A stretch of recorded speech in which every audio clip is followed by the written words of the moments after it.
అరుణాం కరుణాతరంగితాక్షీం ధృతపాశాంకుశపుష్పబాణచాపాం అణిమాదిభిరావృతాం మయూఖైః అహమిత్యేవ విభావయే భవానీ. శివాయ గురవే నమః. శ్రీమాత్రే నమః.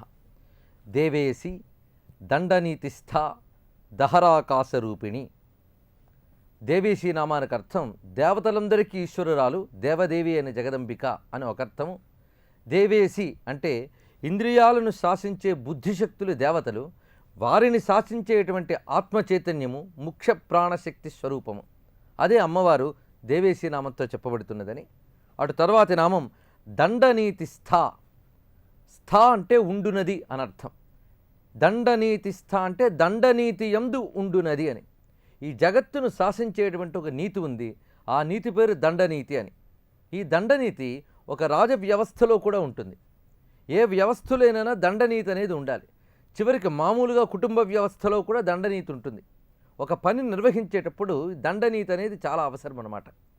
ఇది వ్యవస్థ అన్నప్పుడు శరీర వ్యవస్థ ఉంది, లోక వ్యవస్థ, దేవతా వ్యవస్థ, మూడు వ్యవస్థల్లోనూ కూడా దండనీతి ఉంటుంది. ఈ దండనీతి అమ్మవారి స్వరూపము అని. అంటే శాసించడం అనేటువంటి శక్తి ఉందే, ఆ శక్తి ఉన్నప్పుడు దండనీతి ఉంటుందన్నమాట. అందుకు దేవేసి అన్నప్పుడు శాసనశక్తి అని చెప్పారు. శాసనశక్తికి ప్రధానం దండనీతి కనుక ఆ దండనీతి అమ్మవారి స్వరూపమని, ఆ దండనీతిని స్థాపన చెయ్యునిది దండనీతి స్థా అని కూడా అర్థం చెప్పవచ్చు. దండనీతి సరి అయిన పాలనకు అవసరము అని. అయితే ఈ దండనీతి అంటే ఏమిటి? విద్యలలో ప్రధానమైన విద్య దండనీతి విద్య అని చెప్పారు. 14 విద్యలు ఉన్నాయి కదా, మొత్తం చతుర్దశ విద్యలు. ఇందులో పరాపర విద్యలు అని కూడా చెప్పబడుతోంది. అంటే బ్రహ్మ విద్య, లౌకిక విద్యలు అని. లౌకిక విద్యల్లో దండనీతి చాలా ప్రధానమైనటువంటిది. అందుకే అమ్మవారిని విద్యాస్వరూపంగా వర్ణిస్తూ విష్ణు పురాణంలో యజ్ఞ విద్య, మహావిద్య, గుహ్య విద్యాచ శోభనే, ఆత్మవిద్యాచ దేవిత్వం విముక్తి ఫలదాయిని, అన్వీక్షకి త్రయీ వార్త దండనీతి స్త్వమేవచ అని. ఇక్కడ అన్వీక్షకి త్రయీ వార్త నుంచి లౌకిక విద్యలు చెప్పబడుతున్నాయి. ఈ అన్వీక్షకి అంటే విజ్ఞాన బోధకమైనటువంటి విద్య అన్వీక్షకి విద్య. అలాగే ధర్మాధర్మములను తెలియజేసేది ఏది ఉందో అది త్రయీ విద్య. అర్థము అనర్థము దాన్ని తెలియజేసేది వార్తా విద్య. నయ అనయ దీన్ని తెలియజేసేది దండనీతి అని. నయ అనయ అంటే ఎవరిని ఎలా నడిపించాలో తెలియడం ఏదైతే ఉందో ఆ విద్య దండనీతి అని. నయానయగతాన్ లోకాన్ అవికల్పేన యోజనాత్ దండనాత్ దమనాద్వాపి దండనీతి రితిస్మృత అని దేవీ పురాణంలో కూడా చెప్పబడింది. దండనాత్ దమనాత్ దండనీతి. దండించుట అంటే శిక్షించుట అని అర్థం. అలాగే నిగ్రహించుట అని. శిక్షించడం, నిగ్రహించడం, దీనిని తెలియజేసే శాస్త్రం నీతి శాస్త్రం. అంటే ఎవరిని ఎలా శిక్షించాలి, ఎవరిని ఎలా రక్షించాలి అనేది చెప్తుంది దండనీతి. అంటే ఎవరిని ఎక్కడ నియమించి ఏ విధంగా వాళ్ళ చేత పనులు చేయించాలి, ఆ పనుల్లో తేడా వస్తే ఎలాగ దండనం చేయించాలి అని. అంటే మంచి చెడు మార్గాలు ఏవైతే ఉన్నాయో వాటిని ప్రవర్తింపజేస్తూ ప్రపంచంలో వాటికి ఉచితమైన మార్గాలను విధించేటువంటి తల్లి దండనీతి అని చెప్పడం అన్నమాట. ఈ దండనీతి స్థాయినటువంటి జగదంబిక వల్లనే వాయువు కానీ, నీరు కానీ, అగ్ని కానీ ఇవన్నీ వాటి వాటి పద్ధతుల్లో ఉంటున్నాయి. వాటిలో ఏ తేడా లేకుండా ఉంటుంది. అలాగే దేవేసి అన్నప్పుడు ఇంద్రియ వ్యవస్థల్ని నడిపే దేవతల్ని పాలిస్తున్నది కనుక వాటిని కూడా శిక్షిస్తూ ఉంటుంది, రక్షిస్తూ ఉంటుంది. ఏ ఏ ఇంద్రియాలతో ఏ ఏ పాపాలు చేశామో వాటిని మళ్ళీ అనుభవించాలి. అలాగే పుణ్యాలు చేసినప్పుడు ఆ ఇంద్రియాలతో సుఖాలు అనుభవించాలి.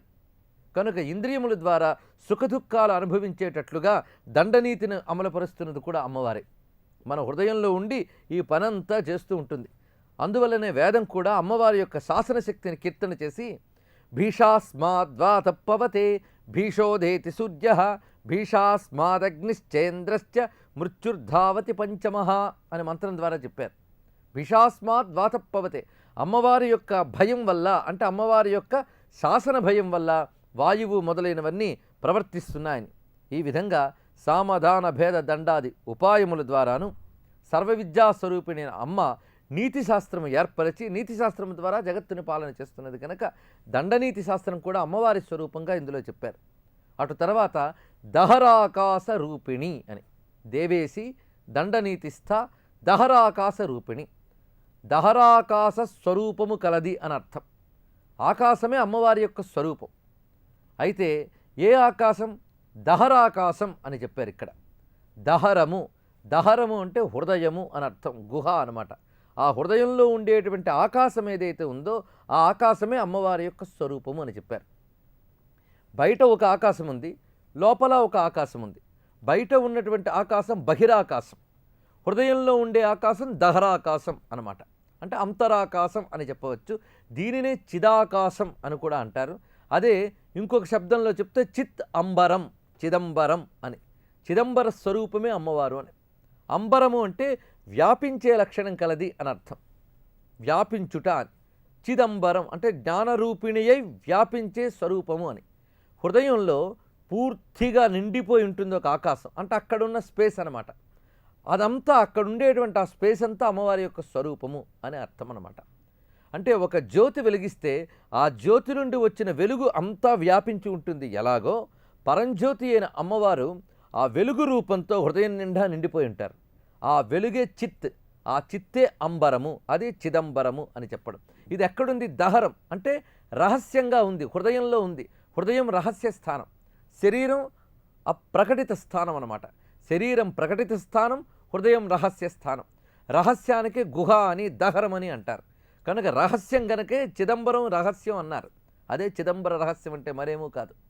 ఇలాగ మన హృదయంలో చైతన్య రూపమైనటువంటి ఆకాశంగా వ్యాపించేది గనక దహరాకాశ రూపిణి అని చెప్పారు. కనుకనే పరమాత్మని ఎక్కడ దర్శించాలి అంటే హృదయంలో దర్శించాలి అని చెప్పారు.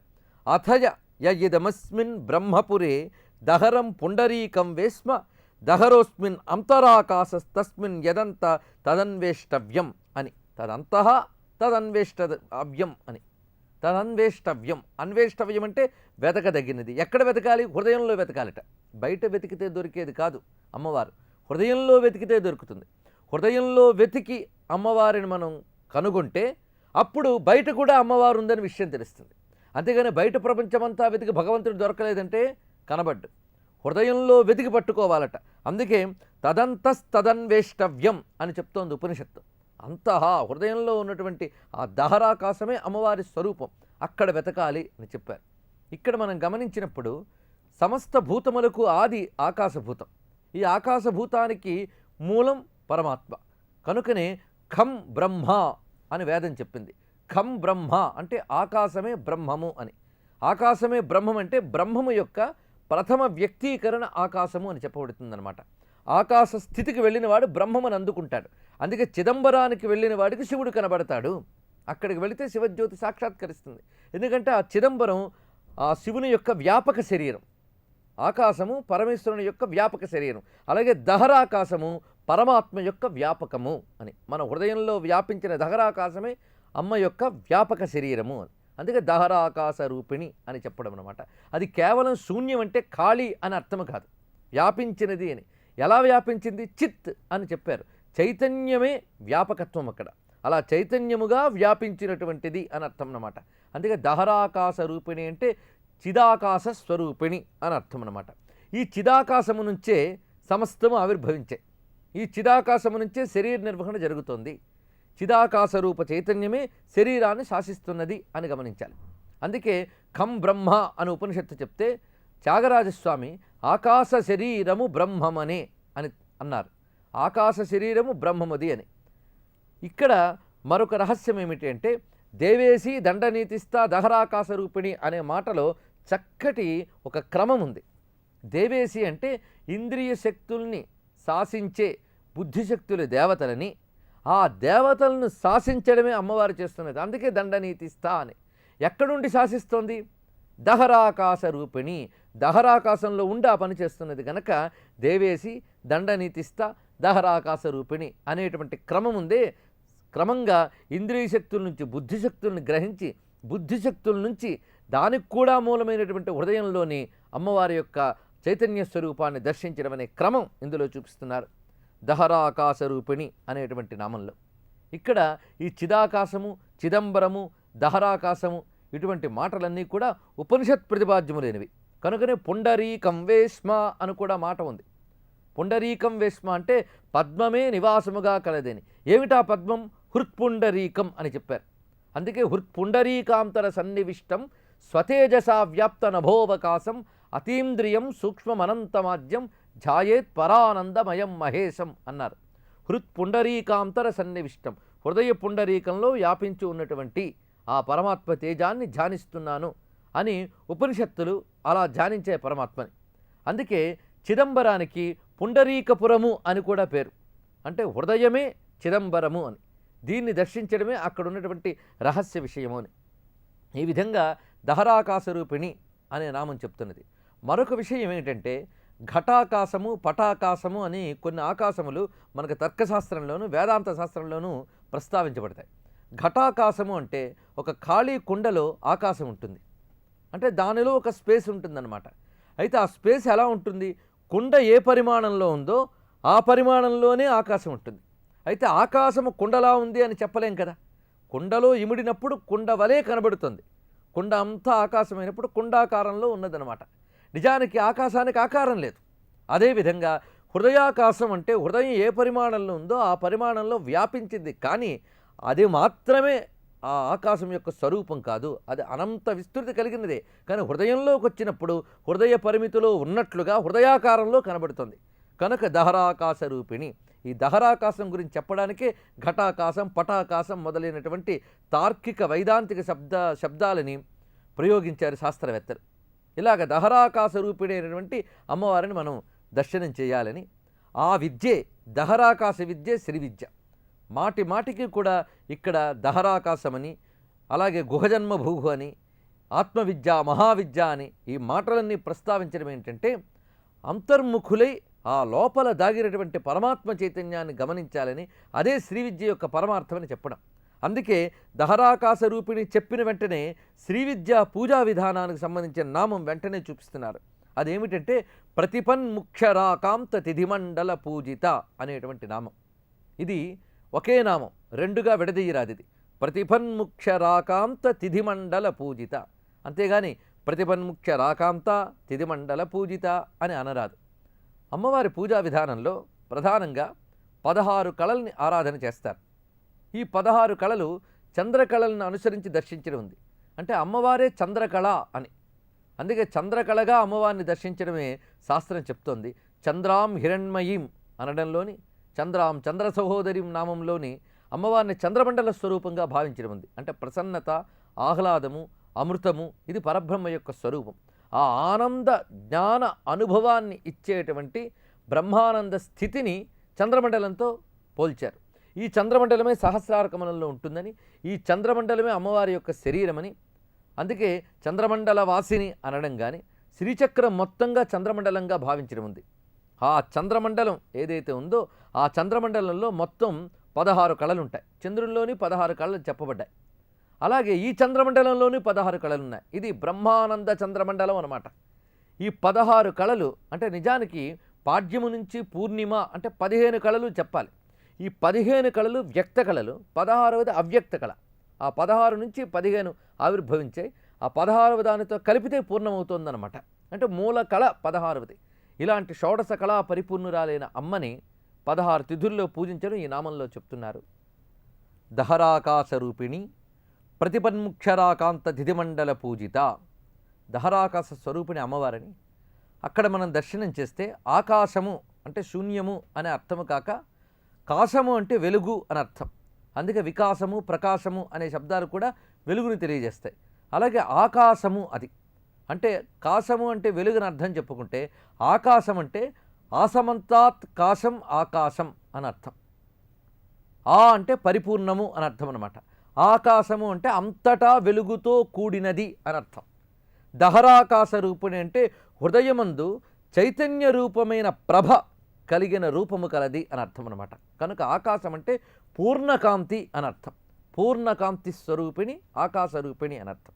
ఈ పూర్ణకాంతి ఎలాంటిది అంటే అది ఒక చంద్రమండలపు వెలుగువలే చలువతనము, కాంతి ఈ రెండిటితో పాటు ప్రకాశిస్తోంది. అదే చిత్ ఆనందము అంటే.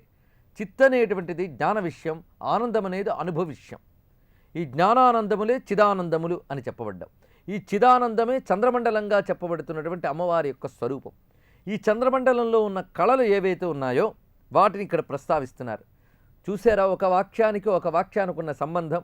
దహరాకాశ రూపిణి తర్వాత ప్రతిపన్ముక్షరాకాంత తిదిమండల పూజిత అనడంలో అంటే హృదయాకాశం నిండా పరచుకున్నటువంటి చంద్రమండల కాంతి ప్రభలు ఏవైతే ఉన్నాయో అవన్నీ అమ్మవారి కళలు.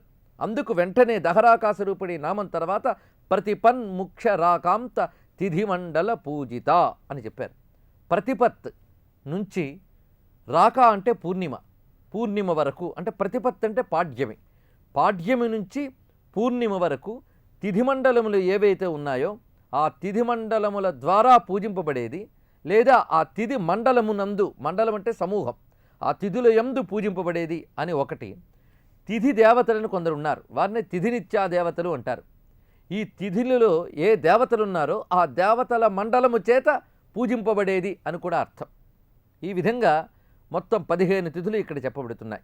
16వ కళ ఏదైతే ఉందో ఆ 16వ కళ అమ్మవారు. మిగిలిన 15 ఆ 16వ కళ నుంచి వచ్చిన 15.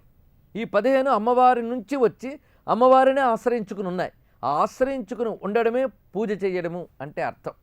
అందుకే ప్రతిపన్ముక్షరాకాంత ఇక్కడ విశేషం. ప్రతిపత్తు అంటే పాడ్యమి కదా, ఆ పేరు ఎందుకు వచ్చిందంటే తిథులు ఇక్కడి నుంచి ప్రతిపాదింపబడుతున్నాయి, పాడ్యము నుంచి ప్రారంభం అవుతున్నాయి కనుక ఆ ప్రారంభము ప్రతిపాదన ఇక్కడి నుంచి జరుగుతోంది కనుక ప్రతిపత్ అని దాని పేరు. ఇక ముఖ్యరాక అని అన్నారు. రాక అంటే పూర్ణిమ, ఆ పూర్ణిమ కూడా నిండు కళలతో కూడిన పూర్ణిమ. అది అంటే పూర్ణిమల్లో కూడా చాలా విశేషాలు ఉన్నాయి జ్యోతిష్ శాస్త్రపరంగా. ఇక్కడ ముఖ్యరాక అనడంలో ముఖ్యమైన పూర్ణిమ అంటే, ముఖ్యమైన పూర్ణిమ అంటే శరత్కాలంలో వచ్చే పూర్ణిమలు, వీటికే నిజానికి రాక అనాలి. శరత్కాలంలో 2 పూర్ణిమలు వస్తాయి, ఒకటి ఆశ్వయుజ పూర్ణిమ, 2 కార్తీక పూర్ణిమ. ఇందులో మళ్ళీ ఆ రాక పూర్ణిమలలో రెండింటిలో మొదటిది ముఖ్య అనిపించుకుంటుంది కనుక ముఖ్య రాక అని చెప్పడం అంటే ఆశ్వయుజ పూర్ణిమని ఇక్కడ పేర్కొన్నారు. పాడ్యమి మొదలు ఆశ్వయుజ పూర్ణిమ వరకు అంటే ఆశ్వయుజ మాసంలో ప్రథమ తిథి నుంచి పూర్ణిమా తిథి వరకు ఉన్నటువంటి తిథి మండలముల చేత పూజింపబడేది అని అర్థం. ఏ నెలలోనైనా తిథి మండలముల చేత పూజింపబడేది అమ్మవారు, కానీ ప్రత్యేకించి ఆశ్వయుజ మాసం అమ్మవారికి అత్యంత ప్రీతిపాత్రమైనటువంటి మాసం. ఎందుకంటే శరన్నవరాత్రులు కూడా మనం అప్పుడే చేస్తాం. ఆ శరదృతువులో ప్రారంభం ఆశ్వయుజం. ఈ ఆశ్వయుజం నుంచి 16 రోజులు పూజించాలిట. అంటే మనం నవరాత్రులుగా 9 చేస్తాం, అదొక పూర్ణ సంఖ్య. అది కాకుండా స్త్రీ విద్యలో 16 రోజుల పూజ అంటే పూర్ణిమ వరకు చేసే పూజ చాలా ప్రధానంగా చెప్పబడుతుంది. అందువల్లనే ఆ పూజని ఇక్కడ పేర్కొన్నారు ముఖ్యరాక అని. ఇలాగా ఆశ్వయుజ శుక్ల పూర్ణిమ వరకు అని చెప్పడం అనమాట ముఖ్యరాక అంటే. అప్పుడు చేసే పూజా విశేషాన్ని చెప్పారు. అయితే ఇందులో ప్రధానంగా పూజింపబడే ఆ తిథి మండలములు ఏవైతే ఉన్నారో వారే తిథినిత్యా దేవతలు అని ఆ సమూహం, వాళ్ళ పేర్లను ఇక్కడ చెప్తున్నారు. వాళ్ళ పేర్లని తలంచుకున్నా మనం ధన్యులమవుతాం. అటువంటి ప్రధానమైన 15 తిథి దేవతలు ఉన్నారు. వారు కామేశ్వరి, భగమాలిని, నిత్యక్లిన్న, భేరుండ, వన్హివాసిని, మహావజ్రేశ్వరి, శివదూతి, త్వరిత, కులసుందరి, నిత్య, నీలపతాక, విజయ, సర్వమంగళ, జ్వాలామాలిని, విచిత్ర అని ప్రధానంగా చెప్పబడే వాళ్ళు 15 మంది. ఇక 16వది నిత్యా షోడశికారూప అన్నప్పుడు కూడా ఈ 16వది ఏది అంటే చిద్రూప అని చెప్పబడేటువంటి అమ్మవారి యొక్క స్వరూపం. ఇది 16వగా చెప్పబడుతుంది. ఈ 16 కలిసి షోడశీ విద్య అని. ఈ షోడశీ విద్య అంటే ఈ దహరాకాశంలో వ్యాపించిన బ్రహ్మానంద స్వరూపిణిని అమ్మవారిని 16 కళలుగా భావన చేసి ఆరాధించడమే షోడశీ విద్య. అదే శ్రీ విద్య అన్న. అందువల్లనే హృదయ మండలంలో ఉన్న చంద్రమండలాన్ని భావించడమే ఇక్కడ చెప్పబడుతుంది. ఇలాగా ఈ తిథి మండలం ఏదైతే ఉందో ఆ మండలము చేత ఆరాధింపబడేది లేదా తిథి మండలముల్ని ఆరాధించడమే అమ్మవారిని ఆరాధించడం కనుక తిథి మండల పూజిత అని కూడా చెప్పబడుతుంది. ఇక్కడ మరో విశేషం ఏమిటంటే సాదాక్ష కళ అని అమ్మవారి స్వరూపాన్ని చెప్తారు. సాదాక్ష కళ అంటే సహస్రార కమలం దగ్గర ప్రకాశించేటువంటి కళ సాదాక్ష కళ. అది అసలైనటువంటి బిందు స్వరూపిణి కళ అని చెప్పబడుతున్నది. అటువంటి ఆ కళని ధ్యానించడం కూడా ప్రస్తావించబడింది ఇక్కడ. దానితో మొత్తం పూర్ణం అవుతోందన్నమాట 16 కూడా. ఇలాగ తిథి మండలములు చెప్పి అప్పుడు పూజింపబడే తల్లి అని చెప్పడం అని ఇక్కడ 16 కళల్ని ప్రస్తావించారు. అతిథి దేవతల్ని కూడా చెప్పారు. అయితే తిథి దేవతల గురించి అనేకములైన మతాలు ఉన్నాయి. ఒక్కొక్క చోట తిథి దేవతలు ఒక్కొక్కలాగా చెప్పారు. శ్రీ విద్యాపరంగా మనం భావన చేసినప్పుడు తిథి దేవతలు వీరు. ఇది కాక కాదిమతం అనే గ్రంథంలో తిథి దేవతలు మరికొంతమందిని చెప్పారు. వర్ణిర్దస్రా ఉమా విఘ్నోం భుజంగ షణ్ముఖో రవి మాతరశ్చ తథా దుర్గా దిశో ధనద కేశవౌ యమో హర శశీచేతి తిథీషా పరికీర్తితాః అని. అలాగే వరాహ పురాణంలో తిథి దేవతలను చెప్తూ గౌర్య గణపతేర్వాపి నాగానాం వా గుహస్య చ ఆదిత్యస్య చ మాతॄణాం దుర్గాయా వా దిశాం తథా ధనదస్య చ విష్ణోర్వా ధర్మస్య పరమేష్ఠినీ శంభోర్వాత పితॄణాం వా తథా చంద్రమసో మునే అని అక్కడ తిథిదేవతని చెప్పారు. అయితే ఒక్కొక్క చోట ఒక్కొక్కటి చెప్పినప్పుడు ఏది మనం ప్రమాణంగా తీసుకోవాలి అనే ప్రశ్న వస్తుంది. పురాణాలు చూసేటప్పుడు ఈ ప్రశ్న రావడం సహజం. ఒక్కొక్క పురాణంలో ఒకే విషయం అనేక విధాలుగా చెప్పబడుతూ ఉంటుంది. అప్పుడు ఏది ప్రమాణం అంటే ఆ ఒక్క విషయాన్ని అలాగా చెప్పవచ్చు, ఇలాగా చెప్పవచ్చు అని రెండు మార్గాలు చూపించారు తప్ప అందులో ఏదో ఒకటే ప్రమాణం మిగిలింది అప్రమాణం అని చెప్పడం కాదు. ఒక తిథిని ఆశ్రయించుకుని పరిపూర్ణమైన కళాస్వరూపిణైన అమ్మవారి స్వరూపాలు కామేశ్వరి భగవాన్ని మొదలైనవిగా చెప్పబడితే అవే తిథులు మరి యొక్క లెక్క ప్రకారం అక్కడ ఉండే మరి యొక్క దేవతాశక్తిని ప్రధానంగా తీసుకుని వహ్ని ఉమా మొదలైనటువంటి స్వరూపాలుగా చెప్పబడ్డాయి. అంతేగాని ఇందులో పాఠాంతరాలు మతాంతరాలు ఉన్నాయని భావించవలసిన అవసరం లేదు. మొత్తానికి ఏ దేవతల పేర్లు చెప్పుకున్నా దేవేశి అమ్మవారు గనక ఈ తిథి మండల దేవతల పేర్లు ఏ మతం ప్రకారం తీసుకున్నా ఆ తిథి మండలం అంతా చేత ఆరాధింపబడే తల్లి మాత్రం దేవేశి అయినటువంటి జగదంబిక. కనుక ఆ జగదంబిక యొక్క పూర్ణత్వాన్ని గ్రహించడానికి గమనించడానికి మనకి తిథి మండల ఆరాధన ప్రవేశపెట్టింది శ్రీ విద్య. కళాత్మిక అని తర్వాతి నామం. ఎందుకంటే తిథి మండలాలు ఎప్పుడైతే చెప్పబడ్డాయో అందులో మొత్తం కళలు చెప్పబడ్డాయి. ఈ కళలన్నీ కలుపుకుని విడివిడిగా ఉన్నాయి గనక ఇవన్నీ విడివి అని కాకుండా ఇవన్నీ ఎవరివో ఆ తల్లి కళాత్మిక అని. ఈ కళలన్నింటితో కూడినది అని అర్థం. ఈ కళలన్నిటితో కూడి ఉన్నది అమ్మ, అందుకు కళాత్మిక అన్నారు. అటు తర్వాత కళానాథ అని చెప్పారు. కళలన్నిటితో కూడి ఉండడం వేరు, ఈ కళలన్నిటి మీద అధికారం కలిగి ఉండడం వేరు. తన నుంచి వచ్చిన కళల్ని తానే శాసిస్తూ నడిపిస్తూ ఉంది గనక కళానాథ అని తర్వాతి నామం. అందుకే ప్రతిపన్ముఖ్యరాకాంత దిదిమండల పూజిత కళాత్మిక కళానాథ అనేది కూడా ఒక వరుస క్రమంలో పేర్చిన నామములు. ఇక్కడ కళాత్మిక గురించి వివరంగా చెప్పుకోవాలి. కళాత్మిక అంటే కళలే స్వరూపముగా కలిగినది అని, కళలు అని అర్థం. అంటే కళ అంటే స్వప్నం కాదు. అలాగని కళ అనే పేరు మనం తెలుగులో సౌలభ్యం కోసం చెప్తున్నాం, కానీ సంస్కృతంలో లా అనే శబ్దం లేదు. కళ అంటే ఇక్కడ కళలు అని చెప్పబడుతున్నవే. ఇవి 16 కళలు ప్రధానంగా. షోడశ కళా పరిపూర్ణుడు అని ఒక మాట మనకుంది. పరిపూర్ణతకి మొత్తం 16 చెప్తారు. అంటే 16 ఏ వస్తువునైనా 16 భాగాలుగా చేయడం, సమభాగాలుగా చేయడం ఒక సంప్రదాయం. అలాగే సృష్టిలో చంద్రుడు మొదలైనటువంటి వాటిని, విశ్వాన్ని కూడా 16 భాగములుగా విభజన చేశారు. ఈ విభజన అధ్యయన సౌలభ్యం కోసం లేదా శక్తి ప్రసరిస్తున్నటువంటి స్థాయిలని మొత్తం 16గా విభజన చేశారు. విభజన చేశారు కదా అని శక్తి విభజింపబడదు. ఆ స్థాయిలలో ఆ విధంగా గోచరిస్తుంది కనుక ఆ స్థాయికి ఆ పేరు పెడితే మొత్తం 16 పూర్తయ్యాయి అన్నమాట. మొత్తానికి ఈ 16 కూడాను ఆ శక్తి యొక్క స్వరూపమే. అందుకే కళాత్మిక అంటే కళల స్వరూపంగా ఉన్నటువంటిది అని. ఇక్కడ తిథిమండల కళలు 16 కళలు చెప్పబడ్డమే కాక అగ్ని కళలు, సూర్య కళలు, చంద్ర కళలు ఇవి కూడా చెప్పబడుతున్నాయి.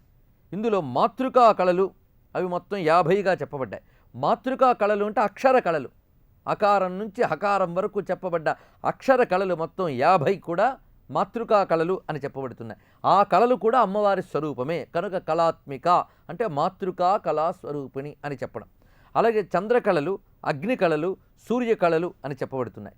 చంద్రకళలు 16, అటు తర్వాత అగ్ని కళలు 10, సూర్య కళలు మొత్తం 24. అంటే అనులోమం విలోమం అని 2 క్రమాలు. సూర్యకళల్ని మనం ఒక సంవత్సరం అంతా 12 సూర్యకళలు చెప్పబడతాయి. వాటి విలోమ ప్రక్రియలో అనులోమ ప్రక్రియలో చెప్తే మొత్తం 24 అవుతాయి.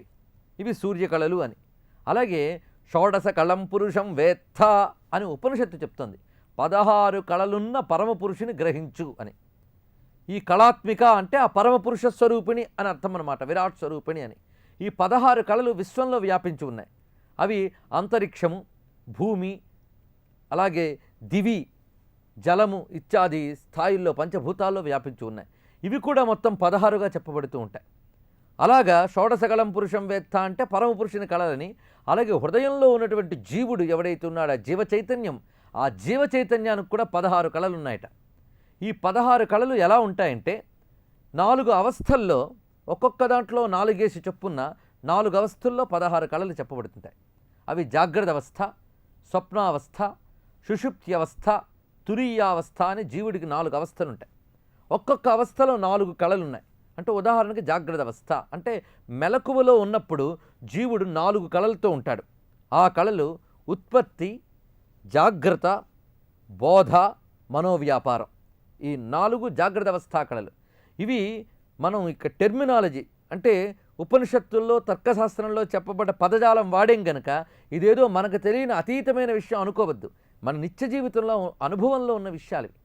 జాగ్రత్త అవస్థలో అంటే మెలకువ అని అంటాం, కానీ ఈ మెలకువలో ఎన్ని రకాల అవస్థలు ఉంటాయో ఇక్కడ చూపిస్తున్నారు. ఉత్పత్తి అంటే ఆ అవస్థలో మనం పుట్టి ఉండడం అనేటువంటిది ఉత్పత్తి. మనం పుట్టుక గురించి చెప్పడం కూడా మన జాగ్రత్త అవస్థలోకి వచ్చిన దాన్నే మనం గణనలోకి తీసుకుంటాం కనుక ఉత్పత్తి. జాగ్రత్త అంటే మెలకువ, బోధ అంటే ఒక విషయాన్ని అర్థం చేసుకోవడం, అంటే ఎదురుగా ఒక వస్తువుని చూసి ఆ వస్తువు ఇది అని బోధపరుచుకోవడం కూడా బోధ కిందకే వస్తుంది. అటు తర్వాత మనోవ్యాపారం, మెలకువలో ఉన్నప్పుడు మనస్సు చేసే పని మనోవ్యాపారం. ఈ 4 మనకి మెలకువలో జరుగుతూ ఉంటాయి. ఉత్పత్తి, జాగ్రత్త, బోధ, మనోవ్యాపారం. కనుక జాగ్రత్త అవస్థలో 4 కళలు ఇవి. అటు తర్వాత స్వప్నావస్థలో 4 కళలు ఉంటాయట. అది అభిలాష, భ్రమ, చింత, విషయవాంఛ. ఇప్పుడు స్వప్నావస్థలో మనకు జాగ్రత్త, బోధ మొదలైన ఉండవు, కానీ ఈ అవస్థలుంటాయి అభిలాష, భ్రమ, చింత, విషయవాంఛ. ఇది స్వప్నావస్థలో అనుభవించే 4 కళలు. అలాగే సుషుప్తి అవస్థలో 4 కళ్ళు ఉన్నాయి. అవి నిద్ర, మూర్ఛ, పరాకు, మరణము అనేటువంటిది సుషుప్తికి సంబంధించిన 4 కళలు అన్నమాట. ఈ 4 కళలు జీవితంలో వస్తూ ఉంటాయి. ప్రధానంగా పెద్ద కళ మరణం వచ్చేటప్పటికి జీవుడే వెళ్ళిపోతాడు. ఇది సుషుప్తి కళలు మొత్తం 4 చెప్పారు. కళాత్మిక, కళానాథ, కావ్యాలాప వినోదిని. ఇందులో కళాత్మిక నామానికి అర్థం చెప్పుకుంటున్నాం. ప్రతిపన్ముక్షరాకాంత దిధిమండల పూజిత అని చెప్పినట్లుగా పాడ్యమి నుంచి పూర్ణిమ వరకు ఉన్న చంద్ర కళలు ఏవైతే చెప్పబడుతున్నాయో ఆ కళల్లో అమ్మవారి యొక్క స్వరూపాలు నిత్య, నీలపతాక మొదలైనవి ఆరాధింపబడుతున్నాయి. ఈ కళలే అమ్మవారి యొక్క స్వరూపములు గనక కళాస్వరూపిణి కళాత్మిక అని చెప్పబడ్డం. అలాగే మాతృకా కళలు, చంద్రకళలు, అగ్ని కళలు, సూర్యకళలు ఇవన్నీ అమ్మవారి స్వరూపాలుగా. అలాగే జీవుడు అనగా పురుషుడు షోడశ కళా స్వరూపుడని. ఈ షోడశ కళలు ఒక్కొక్క అవస్థలో 4 చొప్పున ఉంటాయి. జాగ్రత్త అవస్థలో ఉత్పత్తి, జాగ్రత్త, బోధ, మనోవ్యాపారము అనే 4 కళలు. స్వప్నావస్థలో అభిలాష, భ్రమ, చింత, విషయవాంఛ అనేటువంటివి. అలాగే సుషుప్తి కళలు నిద్ర, మూర్ఛ, పరాకు, మరణం అని. ఇవి జీవితంలో మనం అనుభవించే నిత్యావస్థల్లో 3 అవస్థలు. అసలైన అవస్థ ధ్యానానికి సంబంధించిన తురీయావస్థ. ఈ తురీయావస్థలో 4 కళ్ళున్నాయి. అవి క్రమంగా సదసద్వస్తు విచక్షణ అనేది ప్రథమ కళ. అంటే ఏది సత్తు, ఏది అసత్తు అనే విచక్షణ ప్రథమ కళ. ధ్యానానికి సంబంధించిన ప్రథమ కళ లేదా తురీయావస్థకు సంబంధించిన ప్రథమ కళ. అటు తర్వాతి కళ మనశ్శుద్ధి. అంటే ముందు సత్తు ఏదో అసత్తు ఏదో తెలిస్తే తర్వాత మనశ్శుద్ధి, అందుకు ఇది 2వ కళ. 3వ కళ మనశ్శుద్ధి ఏర్పడిన తర్వాత మోక్షేచ్ఛ, మోక్షము కావాలనేటువంటి తీవ్రమైన ఇచ్ఛ ఏదైతే ఉందో అది ముముక్షత్వము, మోక్షేచ్ఛ. అది 3వ కళ. 4వ కళ వైరాగ్యము అనేటువంటిది. ఈ వైరాగ్యం చాలా ఉన్నతమైనటువంటిది. ఈ 4 కళలు సమగ్రంగా తురీయావస్థలో మనకు అందితే అప్పుడు బ్రహ్మపద ప్రాప్తి లభిస్తుంది అని ఇది తురీయావస్థకు సంబంధించిన కళలుగా చెప్పారు. ఈ 16 కళలు కూడా పరమేశ్వరి స్వరూపాలే అని అర్థం. అంటే జీవ చైతన్యం జాగ్రత్త అవస్థలో పనిచేసేటప్పుడు ఉత్పత్తి మొదలైన 4 కళలు, స్వప్నావస్థలో పనిచేసేటప్పుడు 4 కళలు, ఇంకా సుషుప్తిలో 4 కళలు, తురీయంలో 4 కళలు. ఇవి జీవ చైతన్యం. ఇలా జీవ చైతన్య రూపిణిగా వచ్చినది పరమేశ్వరి చైతన్యమే గనక ఆ 16 కళలు కూడా అమ్మ స్వరూపములు అని చెప్తున్నారు. ఇది కాక అరుణోపనిషత్తు విశ్వవ్యాపకమైన కళల గురించి కొన్ని చెప్పింది. అందులో అగ్ని కళలు ప్రధానంగా ముందు 10 చెప్పినా ఆ 10ని ఇంకా విభజన చేయాలి. ఆ విభజన చేస్తే ఎన్ని కళలు వస్తాయి అంటే అగ్ని కళలు మొత్తం 108 అని. వీటికి అర్చిష్మత్ కళలు అని అంటారు అగ్ని కళల్ని. అలాగే చంద్రకళలు వీటిని జ్యోతిష్మతీ కళలు అని అంటారు. ఇవి 136. ఇక సూర్య కళలు మహస్వత్ కళలు అని చెప్పబడేవి. ఇవి 116. కలిపితే సరిగ్గా 360 అవుతాయి. 360 అంటే కంప్లీట్ ఫిగర్ అనమాట. ఒక వృత్తం, ఒక చక్రంలో 360 డిగ్రీలు ఉంటాయి. అంటే పూర్ణత్వానికి సంకేతం 360. అలాగే సంవత్సరానికి ప్రధాన సంఖ్యలు, దినములు కూడా 360 ప్రధాన సంఖ్యలు. ఇలాగా కాలము, విశ్వము ఈ రెండూ కూడా 360తోనే చెప్పబడతాయి. ఎందుకంటే సంవత్సరం కాలస్వరూపం. అందులో 6 ఋతువులు, అందులో ఉన్న రోజులు ఇవన్నీ కూడా 360 కళలతో ప్రకాశిస్తూ ఉంటాయి, కాలకళలు. అలాగే విశ్వకళలు అగ్ని, చంద్ర, సూర్య కళలతో వ్యాపించి ఉంటాయి. ఆ విశ్వకళలే 108, 136, 116, 360. కనుక టైమ్ అండ్ స్పేస్ అంటే కాలకళలు, విశ్వకళలు ఇవి 360 కళలుగా చెప్పబడుతూ ఉన్నాయి. ఇది గొప్ప విజ్ఞానం అన్నమాట. ఇన్ని కళలు ఎక్కడి నుంచి వచ్చాయంటే అమ్మవారి పాదాల నుంచి వచ్చాయట. అమ్మవారి పాదముల నుంచి ఈ 360 కళలు, అవే మయూఖములు, కిరణములు అంటే అవి విశ్వం నిండా వ్యాపించున్నాయట. అంటే పాదము నుంచి వచ్చిన వెలుగులే విశ్వంలో వ్యాపించున్నాయంటే ఆ పాదాలు ఎక్కడున్నాయి? విశ్వానికి పైన ప్రకాశిస్తున్నాయి అని అర్థం అన్నమాట. కనుక మనం ఉన్నామంటే మన విశ్వానికి పైన అమ్మవారి పాదాలు ప్రకాశిస్తున్నాయి. మన విశ్వము అంటే మన శరీరంలో విశ్వం తీసుకోండి. ఈ శరీరంలో కూడా అగ్నికళలు, చంద్రకళలు, సూర్యకళలు ఉన్నాయి. వీటికి పైన ప్రకాశిస్తున్నది సరిగ్గా సహస్రార కమలం దగ్గర ప్రకాశిస్తున్నటువంటి అమ్మవారి చరణములు. అందుకే నిషన్నాం షణ్ణామప్యుపరి తవ పాదాంబుజయుగం అని ఆదిశంకరుల వారు కీర్తన చేశారు సౌందర్యలహరిలో. అందుకే తటిల్లేఖా తన్వీం తపన శశి వైశ్వానరమయీం నిషన్నాం షణ్ణామప్యుపరి కమలానాం తవ కళాం అని చెప్పారు. మహాంతః పశ్యంతః అని మహాపద్మాటవ్యాం, మహాపద్మాటవి అంటే సహస్రార కమలం. ఆ మహాపద్మాటవి యందు ముదితమలమాయేన మనస మహాంత పశ్యంతో దదతి పరమాహ్లాదలహరీం అని సౌందర్యలహరిలో వర్ణిస్తారు. అక్కడ తటిల్లేఖా తన్వీం తపన శశి వైశ్వానరమయీం అని అన్నారు. తటిల్లేఖా తన్వి అంటే మెరపు తీగలాగా ప్రకాశిస్తున్నది, తపన శశి వైశ్వానరమయీం అన్నారు.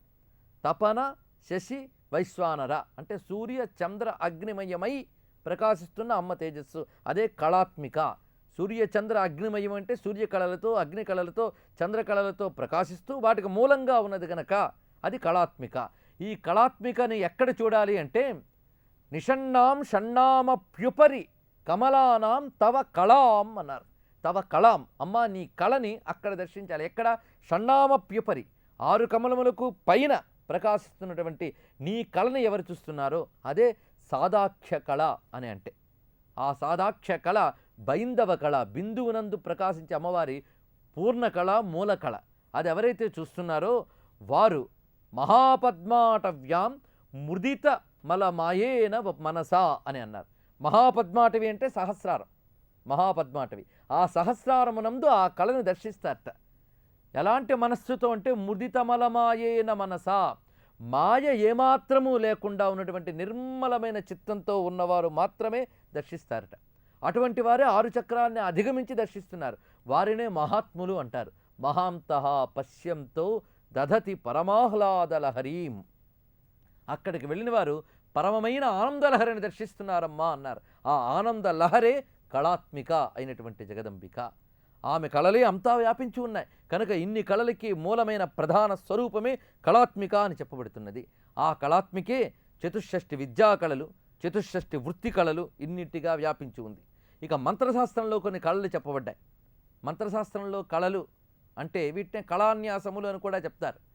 అంటే దేవతాశక్తి విశ్వమంతా వ్యాపించి ఉంది.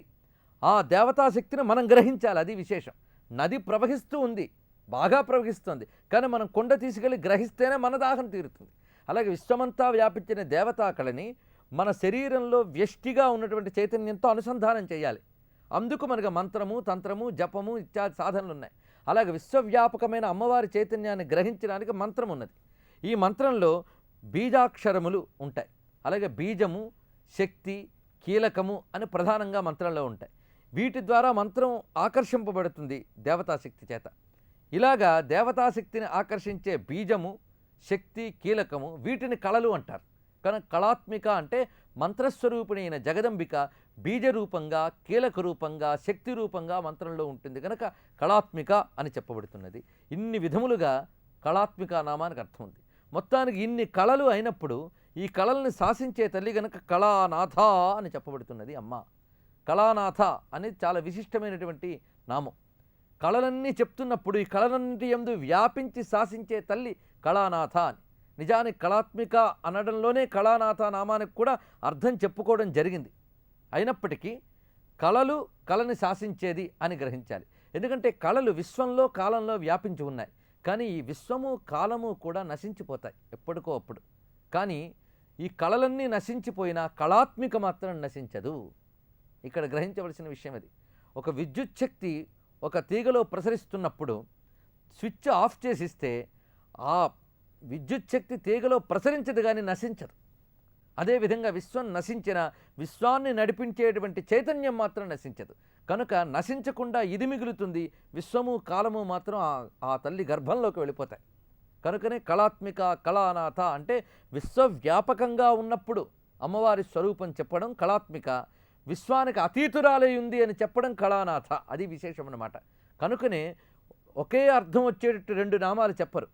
ఆ రెండు నామాల్లో చిన్న తేడా ఎక్కడో ఉంటుంది. అందుకే మహర్షులు మహాత్ములు శబ్దాలు అంత జాగ్రత్తగా వాడతారు.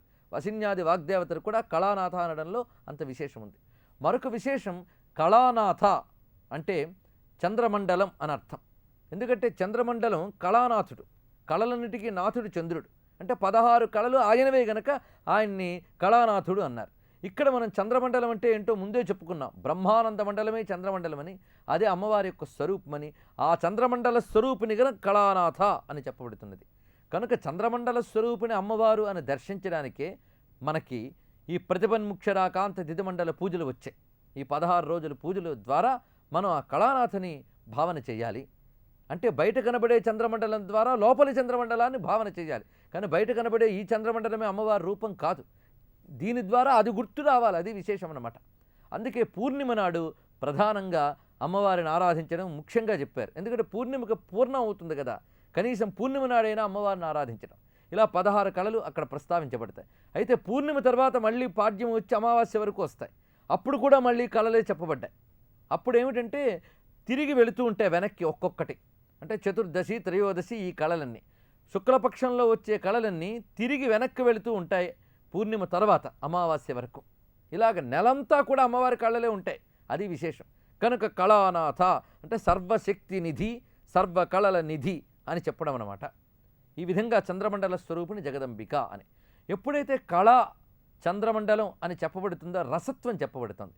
రసత్వము అంటే చంద్రుడు రసస్వరూపుడు. సోమో భూత్వా రసాత్మక అని. చంద్రుడిలో రసం ఉంది. ఆ చంద్రలక్షణం మనస్సుది. అందుకే మనస్సు చంద్రుడు ఒకటే అని అన్నారు. అందుకే దహరాకాశ రూపమే ఇది అని చెప్పడం కూడా అందులో మరో రహస్యం అన్నమాట. కనుక మనస్సుకి రసత్వం ఉండాలి. రసత్వం అంటే ఒక అనుభూతి చెందే లక్షణం ఉండాలి మనస్సుకి. అనుభూతి చెందే లక్షణం లేకపోతే ఆ మనస్సు నీరసం అవుతుందన్నమాట. దాన్నే జడము అంటాం. చైతన్యం ఎక్కడుంటుందో రసత్వం అక్కడ ఉంటుంది.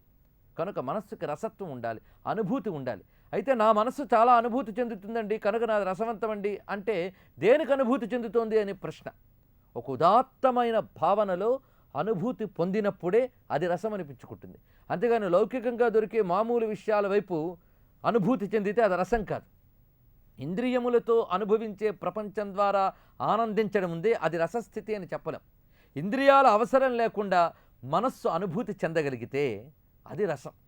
అలాంటి రసం దేవతానుభవం వల్ల వస్తుంది. రెండవది కావ్య ఆనందం వల్ల కూడా వస్తుంది. కావ్యానందం అంటే ఉత్తమమైన కావ్యాన్ని మనం వింటే, సంగీతాన్ని వింటే, నాట్యాన్ని వింటే మనస్సు ఒక అనుభూతిలోకి వెళుతుంది. ఆ అనుభూతికి రసం అని పేరు అన్నమాట. ఇది కూడా ఉదాత్తమే. అంటే మనిషి పశుస్థాయి నుంచి ఉదాత్తమైన స్థాయి కావ్యానందం అనేటువంటిది. పశువులు ఇంద్రియాలతో దొరికే వాటిని ఆనందిస్తాయి. అంటే ఒక మనిషికి మంచి టిఫిన్ దొరికితే ఆనందిస్తాడు, మంచి సినిమా చూస్తే ఆనందిస్తాడు. ఎందుకంటే వాడు ఇంద్రియములు ఆనందిస్తున్నాయి. కానీ ఇంకా విశేషం ఏంటంటే మంచి సంగీతం వింటే ఆనందించగలగడం, మంచి కావ్యం వింటే ఆనందించగలగడం. అందరూ ఆనందిస్తున్నారా అంటే ఆనందించలేరు. అది విశేషం.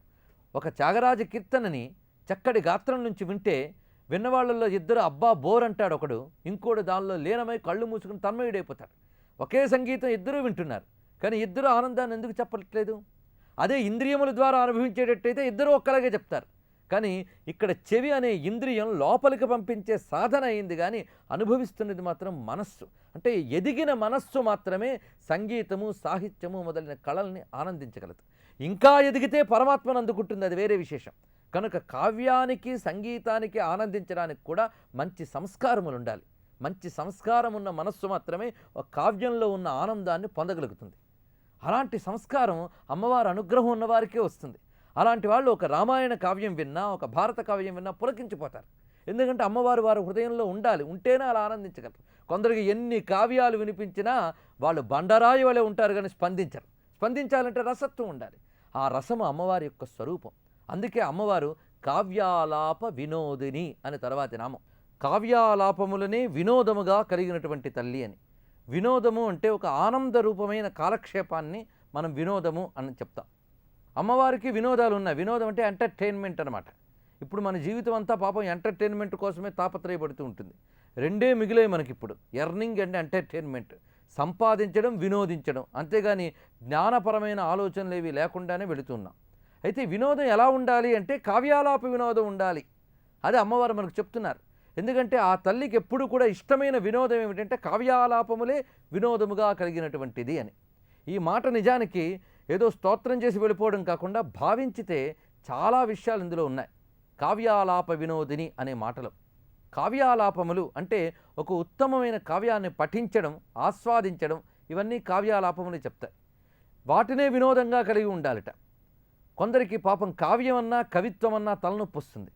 ఒక మహాకావ్యం గురించి చెప్తున్నాడంటే మనకు ఎందుకు లేరా నాయన అంటాడు వాడు. వాడికి నచ్చే కావ్యములు వేరు.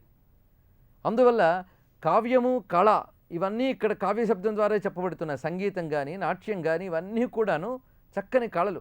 వీటిని ఆనందించాలి అంటే ముందు వ్యక్తిలో కొన్ని సంస్కారములు జాగృతమై ఉండాలి. అవి ఉన్నవాడే ఆనందించగలడు. ఆ సంస్కారములు జాగృతమైన మనస్సునే రసజ్ఞత ఉన్న మనస్సు అంటారు. ఆ ఉన్నవాడినే రసికుడు అంటారు. ఆ రసికుడే వాటిని గ్రహించగలట.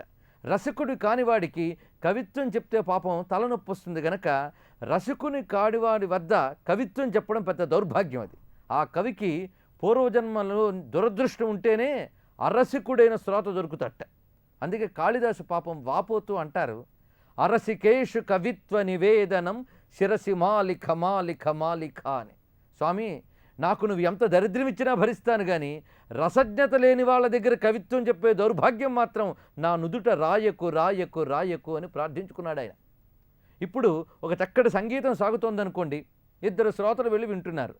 ఒకడు ఆ సంగీతం వింటూనే ఆ సంగీతంలో ఆలాపన చేస్తూ నా నా నా నాన్న పాపం అంటాడు ఆయన. అనగానే ఆ వింటున్నటువంటి రసజ్ఞంలో సంగీతం గురించి తెలిసినవాడు ఆహా అంటాడు. ఇంకొకడు పాపం ఇతడు నాన్న ఆలాపిస్తున్నాడు, వీళ్ళ నాన్నగారికి ఏమైందో అని కూడా బాధపడతాడు ఇంకొకడు. అంటే ఆ రసజ్ఞత లేకపోవడం వల్ల, అజ్ఞానం వల్ల ఆ కళని ఆనందించలేకపోతున్నాడు అనమాట. కనుక రసజ్ఞత అనేది చాలా ముఖ్యమైన లక్షణం. అందుకే కావ్యానందము అనే దాని విషయాన్ని ఇక్కడ ప్రస్తావిస్తున్నారు. ఎందుకంటే అమ్మవారు బ్రహ్మానంద స్వరూపిణి. కావ్యానందం కూడా అమ్మవారి యొక్క స్వరూపమే అని చెప్పడం ఇక్కడ కావ్యాలాప వినోదిని అనడంలో రహస్యం అది.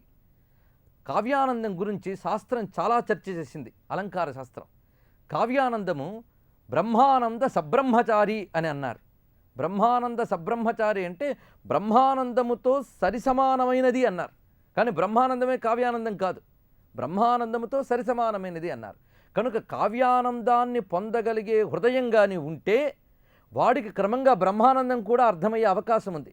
కనుక ఒక ఉత్తమ కళకి ఆనందించే లక్షణం మన హృదయంలో ఉంది అంటే పరమాత్మకి సంబంధించిన విషయాన్ని కూడా అందుకోగలిగే లక్షణం మన హృదయంలో ఉంది అనే ఒక సూచన అన్నమాట. అందుకే కావ్యాలాప వినోదం ఉన్న హృదయం ఉదాత్తతకి సంకేతం. ఆ ఉదాత్తమైన హృదయమే అందుకోగలదు. అందుకే రసజ్ఞత ఉన్నవాడు కావ్యానందాన్ని అనుభవిస్తాడు అన్నారు. రసజ్ఞత అంటే ఏది?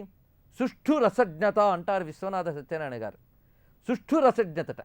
ఇప్పుడు సాధారణంగా ఒక కావ్యం చదివి చాలా బాగుంది అంటారు కొంతమంది. వాల్మీకి రామాయణాన్ని ఇచ్చినా అందులో గజల్స్ లాంటి కవిత్వం ఉందని చెప్పిన వాళ్ళు ఉన్నారు. దానికే వాడు ఆనందించాడు. ఇది ప్రాథమిక స్థాయి. ఒక మహాకావ్యంలో అక్కడక్కడ చమత్కారాలు చూసి భలే ఉంది అనుకోవడం ప్రాథమిక స్థాయి. అలా కాకుండా ఆ వాల్మీకి ఒక్కొక్క పదాన్ని ఎలా వేశారు, పాత్రను ఎలా చిత్రించారు, ఇవన్నీ గమనించి లోతుగా ఆనందించాలి అంటే ఆ చదివేవాడికి మంచి అవగాహన, జ్ఞానము ఉండాలన్నమాట. అంటే పరిపూర్ణమైన పాండిత్యం, ఎక్కడ ఏ చమత్కారం ఉందో గ్రహించగలిగే నిశిత ప్రజ్ఞ ఉండాలి వాడికి. ఈ లక్షణాలు పాండిత్యం ఉంటూ ఆనందించగలిగే హృదయం ఉండాలి. కొందరికి బోలెడంత పాండిత్యం ఉంటుంది, కానీ కావ్యంలో ఎంత ఆర్ద్రమైన విషయం ఉన్నా మనసు చలించదు వాడికి. పాండిత్యం ఉంటే ప్రయోజనం ఏముంది రసజ్ఞత లేకపోతే?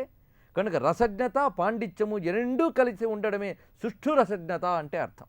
ఈ సుష్ఠు రసజ్ఞత ఉన్నవాడు ఒక్క కావ్యం పట్టుకుని జీవితం అంతా ఆనందంగా గడిపేయగలడు. నాకు నిధులు లేవే, సంపదలు లేవే అని ఎవరిని కొడదామా, ఎవరి నుంచి సంపాదిద్దామా అని దుర్బుద్ధులు పుట్టకుండా ఒక ఉత్తమమైన కావ్యానందంలోనే వాడు కాలక్షేపం చేస్తాడు. అటువంటి వాడి వల్ల లోకానికి క్షేమం, వాడికి క్షేమం. అందుకే శాస్త్రాల్లో అనేక రహస్యాలు చెప్పారు.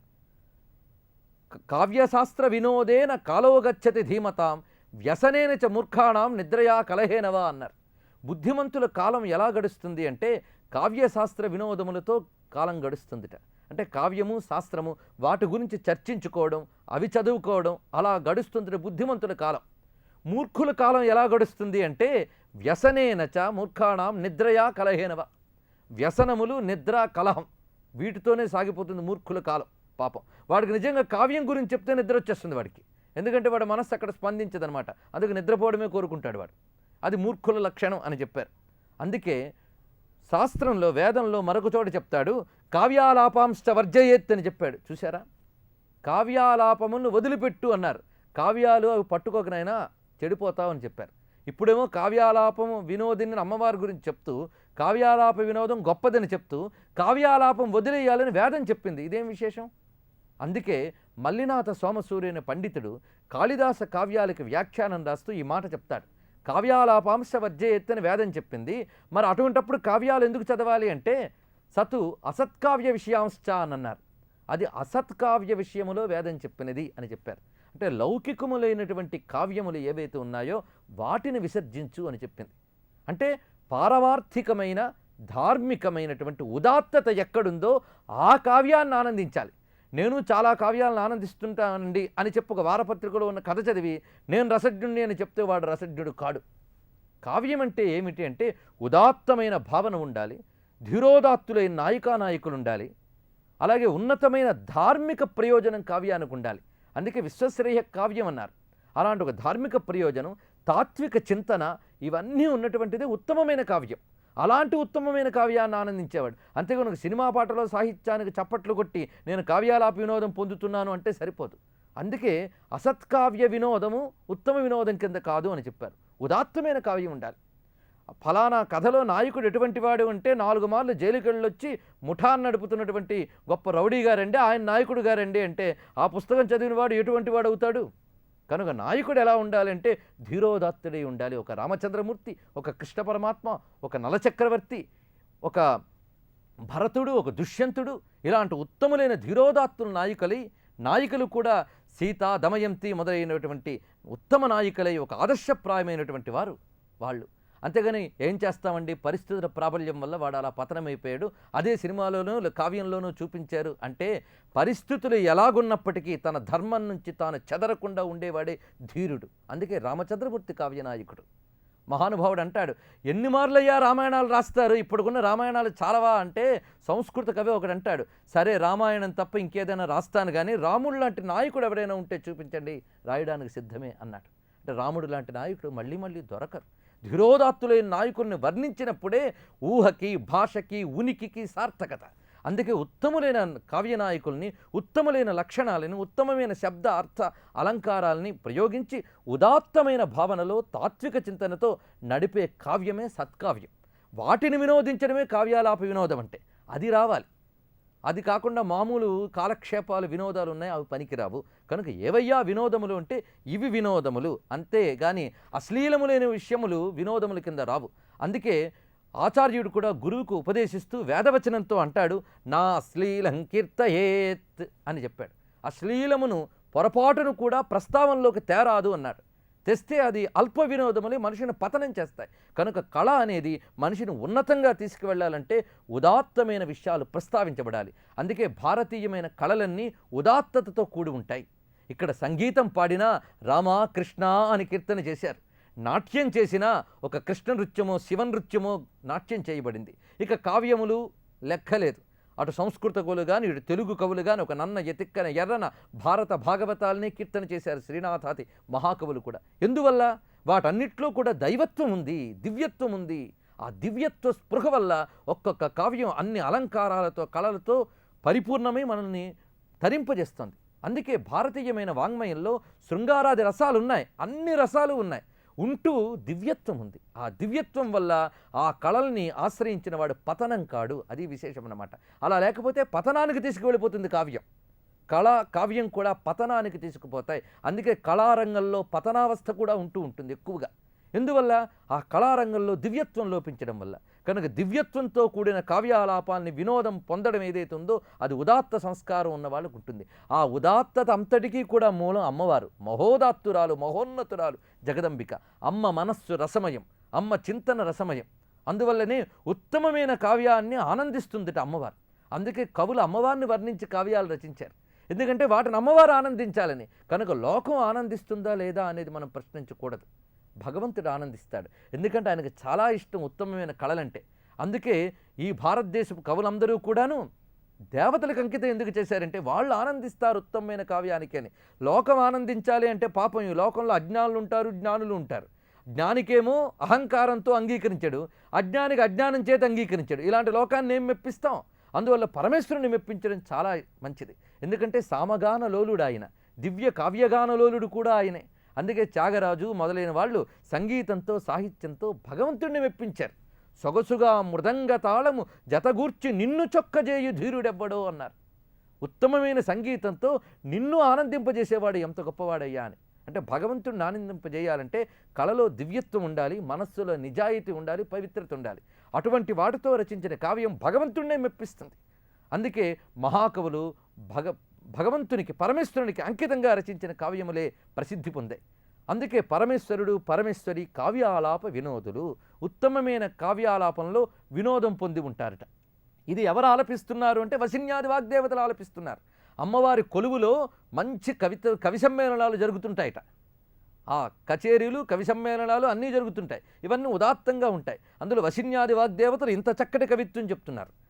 సహస్రనామ స్తోత్రం కేవలం ఏదో మహిమల్ని చెప్పే స్తోత్రం కాదు, గొప్ప కావ్యం. ఈ కావ్యాలాపమే అమ్మవారికి వినోదం కలిగిస్తుంది. అలాగే ఆదిశంకరుల వారు, మూక కవి, దూర్వాసుడు మొదలైన మహర్షులు కూడా కావ్యాలు రచించి అమ్మవారికి వినోదం కలిగించారు. తల్లిని ఆనందింపజేస్తే ఇంక కావలసిందే ఉంది. అందులో అమ్మవారు ఎంత రసజ్ఞురాలంటే కాసింత గొప్ప లక్షణం చూపించి కవిత్వం చెప్తే ఆహా అని ఆనందిస్తారట అమ్మవారు. రసజ్ఞుడైన వాడి హృదయం అలా ఉంటుంది. దోషజ్ఞుడు రసజ్ఞుడు అని పండితుల్లో ఇద్దరుంటారు. రసజ్ఞులు గొప్ప విషయం చూసి ఆహా అంటారు. దోషజ్ఞులు ఎంత గొప్ప విషయం చెప్పినా ఎక్కడ దోషముందా అని వెతుకుతారు.